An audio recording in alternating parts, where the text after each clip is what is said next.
Powered by the Montana Television Network. This is the 530 News on KPAX, Montana's news leader. Good evening, I'm Dennis Bragg. And I'm Jill Valley. The extreme windstorm that swept through northwest Montana yesterday toppled trees and knocked out power to thousands. But it also brought us back to someplace we thought we'd left behind, and that's fire season. MTN's Nicole Miller reports on two blazes which started overnight. Smoke could be seen billowing above treetops near Foy's Lake Wednesday morning. The Deer Run fire, estimated at roughly 40 acres, is one of at least 8 reported fires following an extreme windstorm that swept through the region Tuesday.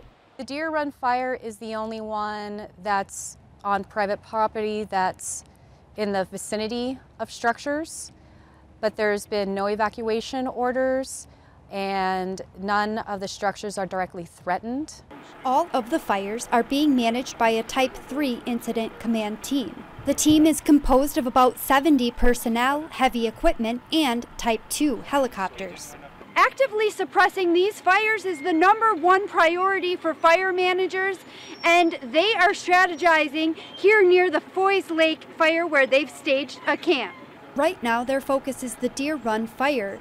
With the weather forecasted coming in through the weekend with the precipitation, it really is going to stop the growth of these fires and let the firefighters get a good handle on getting containment lines around them. The fires are believed to be human-caused from slash piles and debris burns that were started last week when conditions allowed. If you're going to be debris burning, pile burning, be a little more cautious. Know that we have dry fuel conditions, and like yesterday's winds, if they do escape, make sure that you've got proper tools on hand, such as water, shovels, etc., so that you can contain it as quick as possible and call resources immediately. Reporting in Kalispell, Nicole Miller, MTN News. The DNRC is asking people to minimize traffic in that area, that Deer Run fire near Foy's Lake, and refrain from hiking in the Heron Park Trail at this time so firefighters have room to work safely. It was a busy day for Lake County and tribal fire agencies that were responding to 2 wildland fires after the windstorm. Confederated Salish and Kootenai Tribal Fire Management Officer Ron Swaney says they responded to fires south of Big Arm and SKQ Dam that were both fueled by the gusty winds.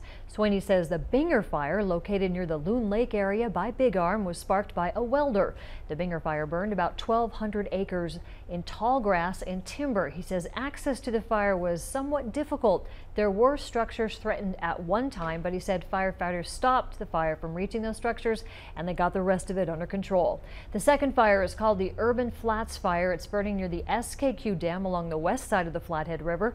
Swaney says the cause of this 71-acre fire is still under investigation. He says fire crews are still at the scene of both. He credits rural fire departments from across Lake County for their quick response and assistance in battling these fast-moving fires. For the second straight month, the Climate Prediction Center is favoring La Nina conditions during the upcoming Northern Hemisphere fall and winter. That tends to mean snow and cold for the Northwest. The latest projection is for a weak La Nina from November through March, with the strongest impacts from December through February. If that sounds familiar, it should. These are the same conditions that were experienced last winter, with persistent snow and the coldest temperatures to western Montana since record keeping began. Average readings do show a typical La Nina season does equate to wetter conditions than average, but the correlation to cooler temperatures isn't as consistent. I would tell folks to prepare for another winter where we have more frequent winter storms.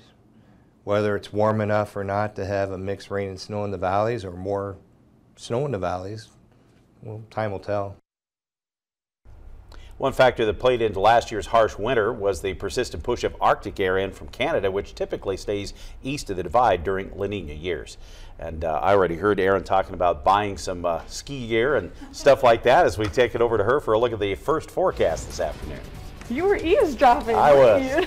Yeah, we're already getting into the season. You see those leaves really starting to fall off the trees after yesterday's wind event. Kind of just gets you in the mood for what's next for sure. Hamilton today, our First Security Bank ICAM, a lot more gray than blue in the sky today.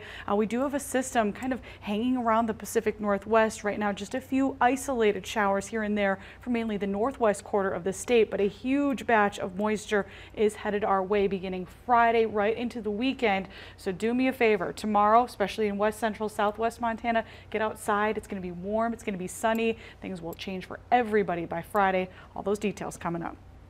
Two people behind bars in connection with that Strand Avenue double murder in Missoula are now accused of trying to make weapons while behind bars and of threatening violence towards other inmates and detention center staff. In separate motions filed with Missoula County District Court, prosecutors say both Tiffany Pierce and Augustus Standing Rock are too dangerous to spend time in the detention facility's law library. Prosecutors listed several examples of bad behavior by both, saying they caught Standing Rock multiple times with items that were modified to be used as a weapon, including pencils and the sharpened handle of a shower brush. He also spent a couple hours in a sustained violent incident and refused to lock down. A special attention response team had to be called in to defuse that situation. Prosecutors say Pierce has also graphically threatened other inmates and detention staff while ignoring orders by deputies while in custody. They also expressed concerns about Pierce and Standing Rock appearing in person to their court appearances, saying that they do present a security threat to those transport officers. A lot of questions as University of Montana administrators explain their plan to offer voluntary buyouts for non-faculty employees. Today, interim President Sheila Stern met with eligible employees at two campus meetings to talk about the buyouts. MTN's Kent Watson reports.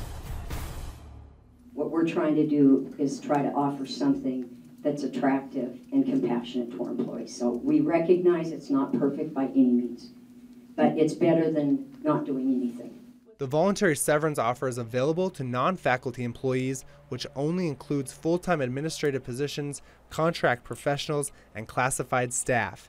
Employees eligible have had to work for the university for a continuous 2 years and receive their salary from the state general fund. As many employees are unsure of their decision, questions arose at Wednesday's meeting. I guess my concern is I'm a long-time employee, Correct. But I've always been half-time, but you're offering it to 2-year employees, but I've been here like 26 years. So is there that a consideration at all? What I would say is I don't think there's any consideration that we won't consider at some point. We really have to see what the results of this are. Stern said the university is spending 90% of its budget on employees, and that number needs to be lowered to 75%. The future is unclear as employees are debating their options, but Stern said there will be many options on the table if they do not get the numbers they need this first time around. The options that we have are to continue to working on through prioritization, that to look at which programs we can expand and which can contract. That means, of course, possibly some layoffs, depending on this program. And the other options that we're absolutely exploring is to grow enrollment. If the more the enrollment grows, the more of these employees we do need. Eligible employees have until November 22nd to make a decision. In Missoula, Kent Lutzen, MTN News. Those eligible employees that are interested would leave December 31st. For those eligible employees that still have questions about this, Human Resources will be available in a meeting next Monday, October 23rd. Noted Montana author David Quammen says news of unusual viral outbreaks happen around the world weekly. And while we're learning more about diseases like Ebola with potential to kill millions, there are still a lot of mysteries humanity is trying to solve. Quammen, known for his accomplished writing about science and the natural world, made those observations last night in a special Hamilton appearance sponsored by Rocky Mountain Labs. His books Spillover and Chimp in the River are based on his own exploration of the far-flung corners of the world and reporting on research into Ebola, Zika, and other global disease outbreaks. Quammen says while researchers are learning a considerable amount about viral outbreaks, we still don't know a lot about why they're more frequent of late. Speculation is that man is disrupting jungles and other areas where many unknown viruses wouldn't otherwise make the transition from animals to humans and then spread through global connections such as rapid air travel. But he says there's a drumbeat of scary new viruses that aren't fully explained.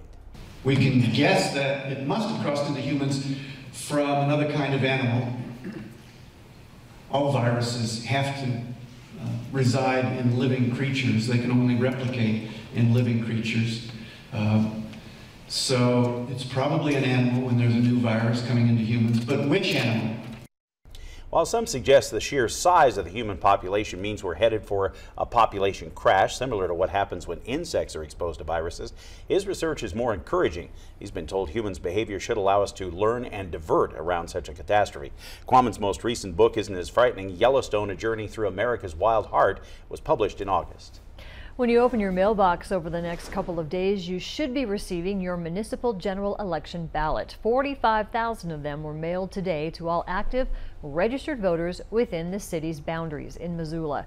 The ballot includes the mayoral race between incumbent John Engen and challenger Lisa Tripke. Also included are municipal judge and ward council members. Elections Administrator Rebecca Connor says if you haven't received a ballot this weekend, check in with the elections office. If you haven't received a ballot by Saturday morning or the following week, give our office a call, 258-4751, and we can check and see whether you live in the city or not, if your information's up to date with our office, whether you need to come down to the election center at the fairgrounds and update your information.